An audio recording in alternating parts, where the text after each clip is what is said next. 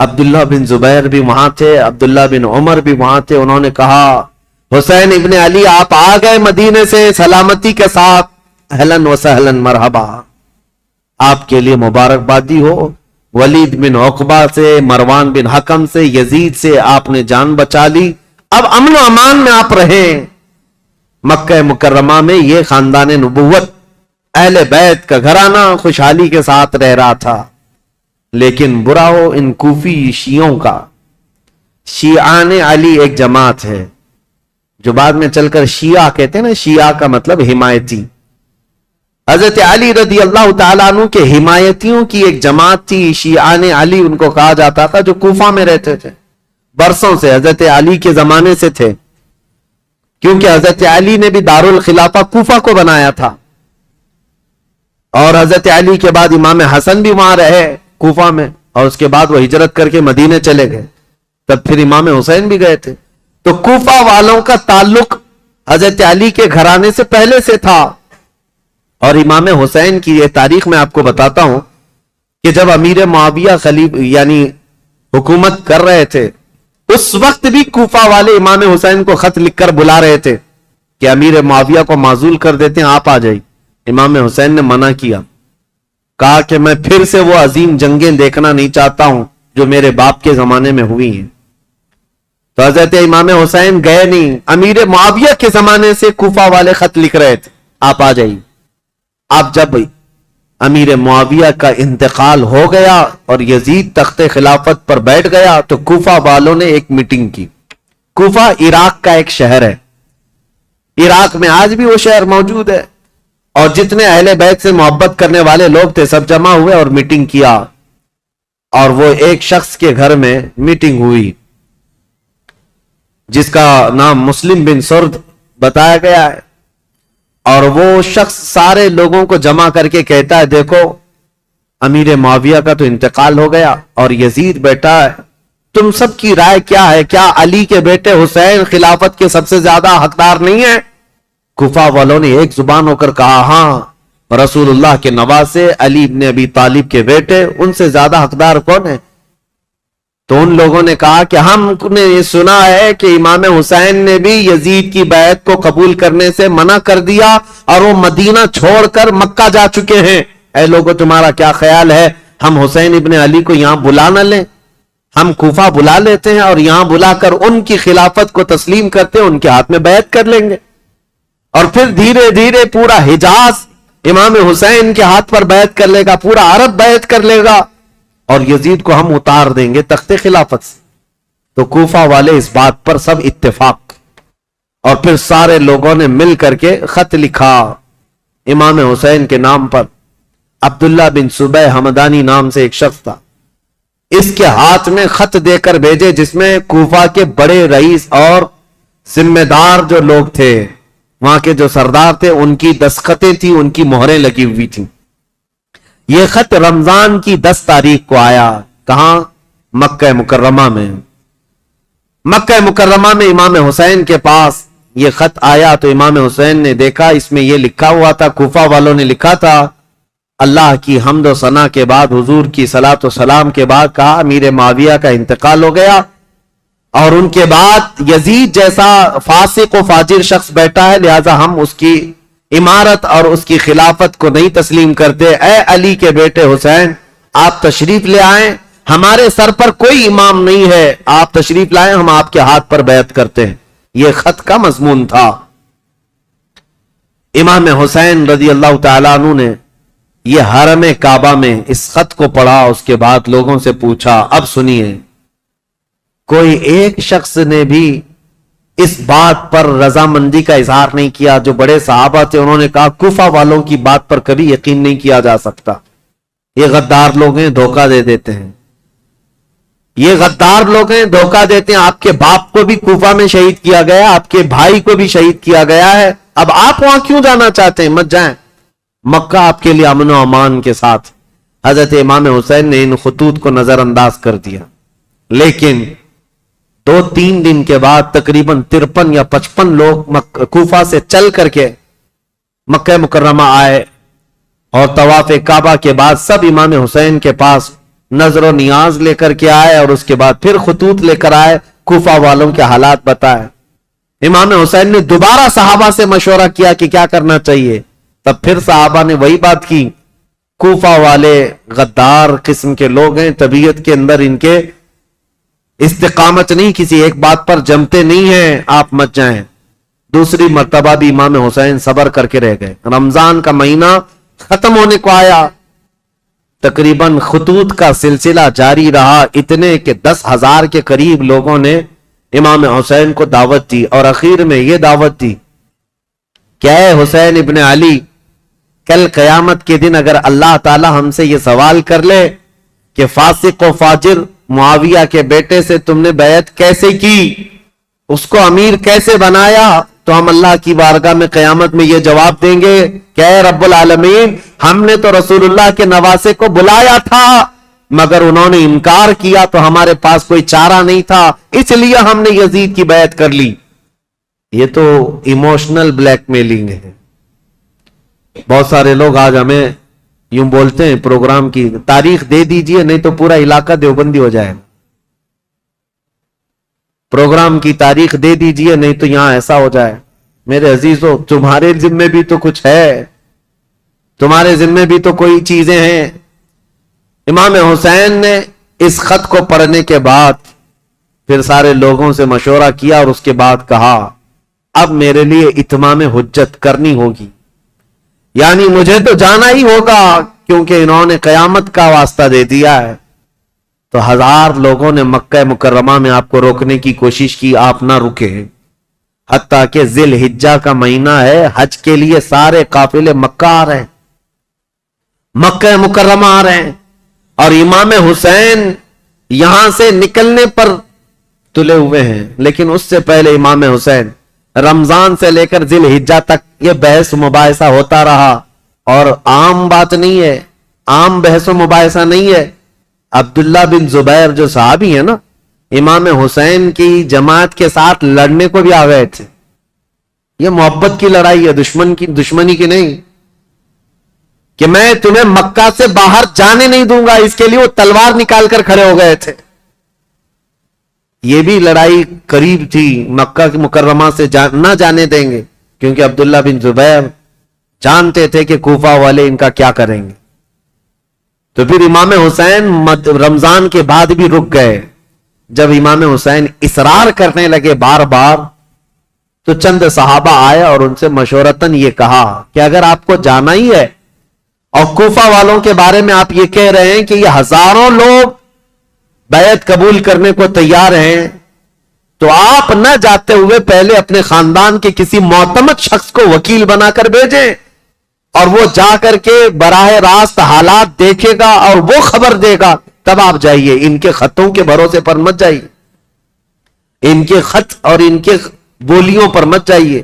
تو امام حسین نے اس مشورے کو تسلیم کر لیا، پھر اپنے بھائی مسلم بن عقیل کو، چچیرے بھائی تھے حضرت امام مسلم بن عقیل جو ہیں، یہ حضرت امام حسین کے چچیرے بھائی، حضرت عقیل حضرت علی کے سگے بھائی۔ تو مسلم بن عقیل سے آپ بڑی محبت رکھتے تھے اور معتمد بھی تھے امام حسین کے، بلایا اور کہا کہ بھائی تم جاؤ کوفہ اور میری جانب سے وہاں لوگوں سے بیعت لے لینا وکیل بن کر، اور حالات دیکھ کر کے مجھے خبر کر دینا۔ یہ تاریخ ہے۔ ایک طرف یزید ساری جگہوں پر اپنے سخت گیر حکام کو نافذ کر چکا ہے، بہت جلاد قسم کے گورنروں کو بٹھایا ہوا ہے، اور ایک طرف امام حسین رضی اللہ تعالیٰ عنہ اور ان کے حامیوں کا یہ ایک طریقے سے معاملہ چل رہا تھا، خلافت کو لے کر کے یہ باتیں چلی رہی تھی۔ تو حضرت امام حسین نے جب اپنے بھائی امام مسلم کو بھیجا تو وہ نکلے کوفہ کے لیے، اور جب وہ کوفہ جا رہے تھے تو تاریخ میں موجود ہے امام مسلم بن عقیل کے 2 چھوٹے بچے محمد اور ابراہیم بھی ساتھ ہو گئے، کیونکہ وہ باپ کے بغیر رہتے نہیں تھے۔ امام مسلم بن عقیل اپنے 2 بچوں کے ساتھ کوفہ کے لیے روانہ ہوئے۔ جیسے ہی کوفہ میں آئے، کوفہ والے جوق در جوق امام مسلم کا استقبال کرتے ہیں، اور اتنی بڑی تعداد میں استقبال کیا کہ تقریباً ایک ہی رات میں 12,000 لوگ آپ کے ہاتھ پر بیعت کیے۔ 12,000 لوگ امام مسلم بن عقیل کے ہاتھ پر امام حسین کا وکیل سمجھ کر بیعت کیا، اور جدھر دیکھو ادھر اہل بیت کا نعرہ، محبت علی کا نعرہ، امام حسین کی امارت اور خلافت کا نعرہ، ماحول رنگا رنگ ہے کوفہ کا۔ امام مسلم بن عقیل سیدھے مختار بن عبید ایک شخص ہے، اس کے گھر جا کر قیام کرتے ہیں۔ مختار بن عبید وہاں سردار کی حیثیت رکھتا تھا، اور اس نے سارے لوگوں کو یہیں پر جمع کیا تھا، اور ساری باتیں یہیں سے چل رہی تھی۔ امام مسلم بن عقیل جیسی گئے تو کوفہ کے اس وقت جو گورنر تھے وہ نعمان بن بشیر ایک صحابی رسول تھے، یزید کی طرف سے وہ گورنر تھے، نرم دل تھے اور نہایت ہی عجز و انکساری والے، تواضع والے انسان تھے۔ ان کو جب یہ بتایا گیا کہ امام مسلم بن عقیل کوفہ میں آئے ہیں اور لوگ جوک در جوک ان کے ہاتھ پر بیعت کر رہے ہیں، امام حسین کی بیعت لے رہے ہیں، تو انہوں نے دوسرے دن خطبہ دیا تھا اور کہا تھا کہ اے کوفہ والو، مجھے ڈر ہے یزید کو یہ خبر پہنچے گی تو وہ تم سب سے سختی کرے گا، اور پھر کوفہ والوں کی جان و مال خطرے میں ہوں گے۔ تو وہاں پر ایک شخص بیٹھا ہوا تھا جو یزید کا چمچا تھا، اس نے نعمان بن بشیر سے کہا آپ تو بڑے کمزور آدمی ہیں، مسلم بن عقیل کو بلا کر مار ڈالو، ختم کر دو، قتل کر دو، معاملہ ہی ختم ہو جائے گا۔ نعمان بن بشیر صحابی ہیں، کہتے ہیں اے ظالم تو کس انداز سے مجھے مشورہ دے رہا ہے؟ کہا تب تو پھر آپ کمزور لوگوں میں، ذلیل لوگوں میں، عزت والے لوگوں میں نہیں ہیں۔ انہوں نے نعمان بن بشیر نے ایک تاریخی جملہ کہا تھا، مجھے ایسی ذلت گوارا ہے جس میں رب کی عزت ہے، رب کی رضا ہے، اور مجھے ایسی عزت گوارا نہیں جس میں رب کی ناراضی ہو اور کسی کا خون میرے ہاتھ سے رنگا ہو۔ عزیزان، میرا ہاتھ کسی کے خون سے رنگا ہوا ہو۔ حضرت نعمان بن بشیر اتر گئے اور یزیدی جو وہاں موجود تھے حامی، انہوں نے خط لکھ کر کے یزید کو پہنچا دیا کہ دیکھو یہاں پر تو مسلم بن عقیل آئے ہیں اور حسین نے خلافت کا دعویٰ کر ہی دیا ہے، جس کا تمہیں خطرہ تھا وہ خطرہ آ گیا، اور کوفہ والے جوک در جوک بیعت کر رہے ہیں۔ یزید کو کب یہ بات ہضم ہوتی؟ وہ تو کب سے تیاری کر رہا تھا، بلکہ اس کے باپ حضرت امیر معاویہ بھی اس کے تخت خلافت پر بیٹھنے کے لیے تیاریاں کیے ہوئے تھے، کئی لوگوں سے بات چیت کیے ہوئے تھے، حالات سازگار نہیں ہوئے تب تو ان کا انتقال ہو ہی گیا۔ یزید زور سے، طاقت سے کئی لوگوں کو اپنا ہم نوا بنا رہا تھا، اور جب اسے پتا چلی گیا جس بات کا مجھے خطرہ تھا وہ خطرہ تو آ ہی گیا کہ خلافت کا دعوے دار علی کا بیٹا ہو سکتا ہے، اسے خطرہ تھا، اور حضرت امام حسین کی خلافت کا کوفہ والوں نے پہلے ہی اعلان کر دی۔ ابھی امام حسین نے اعلان نہیں کیا، کوفہ والوں نے یہ اعلان کر دیا، اور اپنے ہاتھ سے سب لوگوں نے بیعت کرنا شروع کر دیا تھا۔ ایک بات یاد رکھو میرے عزیزوں، اپنے اندر اللہ کے نبی صلی اللہ علیہ وسلم کی محبت ایسی بساؤ کہ ظالم جو خواب دیکھتا رہتا ہے نا ڈر کے مارے، وہ خواب کبھی نہ کبھی سچا ہو ہی جاتا ہے۔ ہاں، مجھے یہ بات یاد آتی، یزید جیسے ڈرتا تھا، ہر دن ڈر کے سوتا تھا کہ کہیں سے کوئی خلافت کا دعوے دار اٹھے گا تو میری کرسی ہلا دے گا، اور اس کو پتا چلا جیسے ہی حضرت امام حسین اٹھ گئے تو اس دن وہ اپنا ماتھا مارنے لگا اور لوگوں سے کہا کہ دیکھو جس کا ڈر تھا وہی ہو گیا۔ ایسے ہی آج کے یزیدیوں کو بھی یہ خبر ستاتی رہتی ہے ہمارے ملک کے، اور پاکھنڈی بولتے بھی رہتے ہیں 2029 میں ہندوستان کا پردھان منتری مسلمان بن جائے گا۔ یہ ہماری بات نہیں ہے، یہ ڈر کے مارے دیکھے ہوئے خواب ہیں، یہ ڈراؤنے خواب ہیں جو پریشان کرتے ہیں، اور انشاءاللہ العزیز کوئی حسین کا غلام بیدار ہوگا اور پورے ہند کو ایک میدان میں لا کر کھڑا بھی کرے گا انشاءاللہ۔ ہاں، اس قوم کو زندہ ہو لینے دو، پھر ہر قوم کہے گی حسین ہمارے ہیں انشاءاللہ۔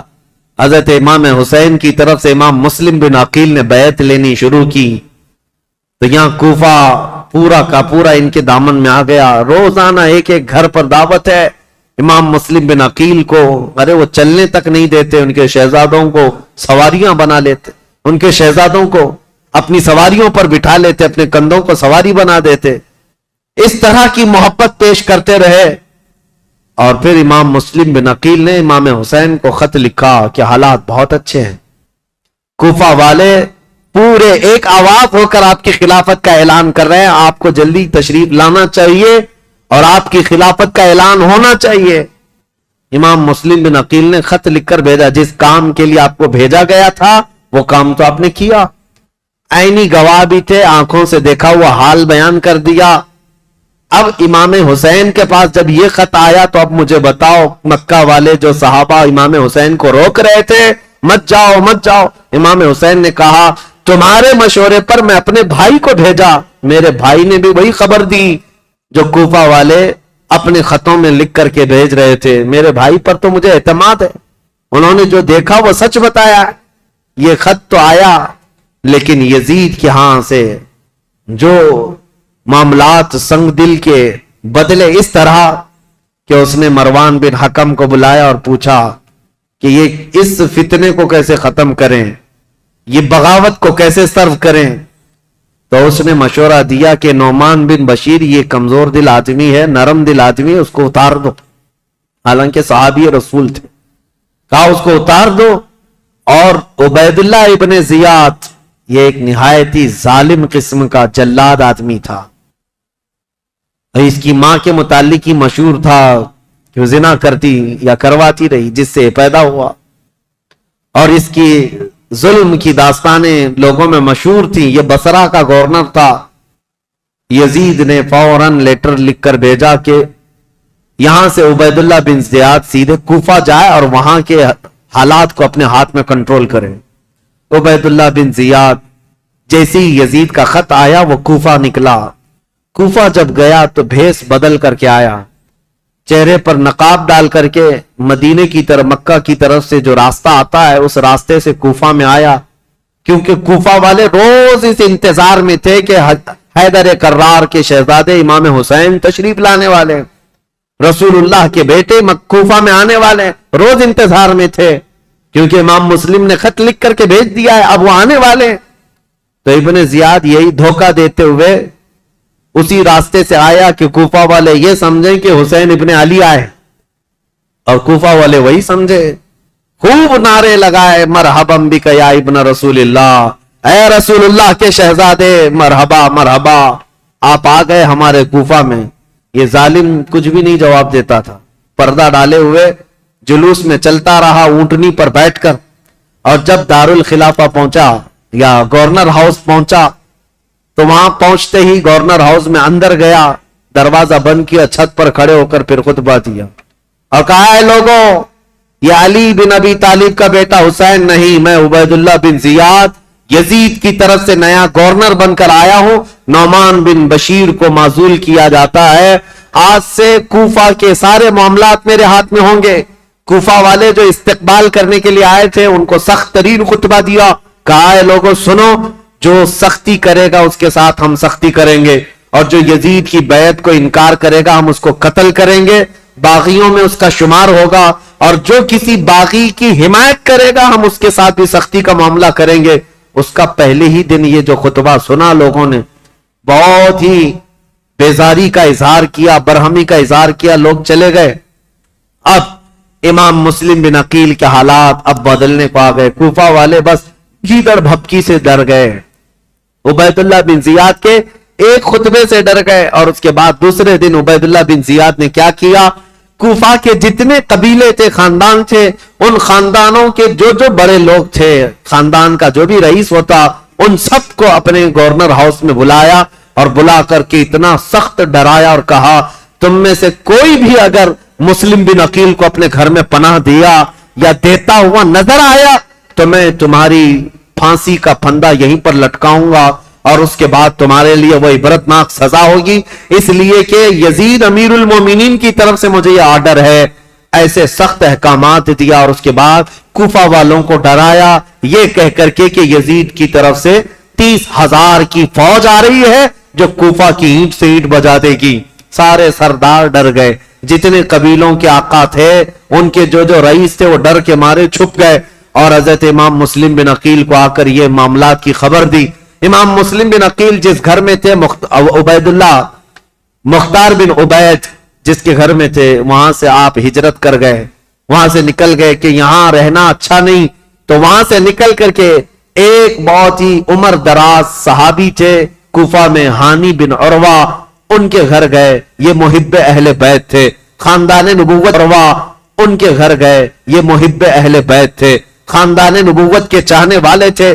امام مسلم بن عقیل ان کے گھر جاتے ہیں، ہانی بن عروہ نے ان کا استقبال کیا اور اپنے گھر کے ایک کمرے کے اندر ان کو چھپا دیا، رازداری کے ساتھ امام مسلم بن عقیل اور ان کے شہزادوں کو اپنے گھر میں رکھا، اور جتنے اہل بیت سے لوگ محبت کرتے تھے صرف ان کو معلوم تھا کہ امام مسلم بن عقیل ہانی بن عروہ کے گھر میں ہے، اور اس کے باوجود امام مسلم بن عقیل ہانی بن عروہ کے گھر میں رہ کر بھی کوفہ والوں کو بلاتے رہے، جو اب تک 60,000 کی تعداد میں پہنچے تھے بیعت کرنے والے۔ اب ان لوگوں میں اب چھانٹنا شروع کیا کہ ابھی بچے کتنے ہیں۔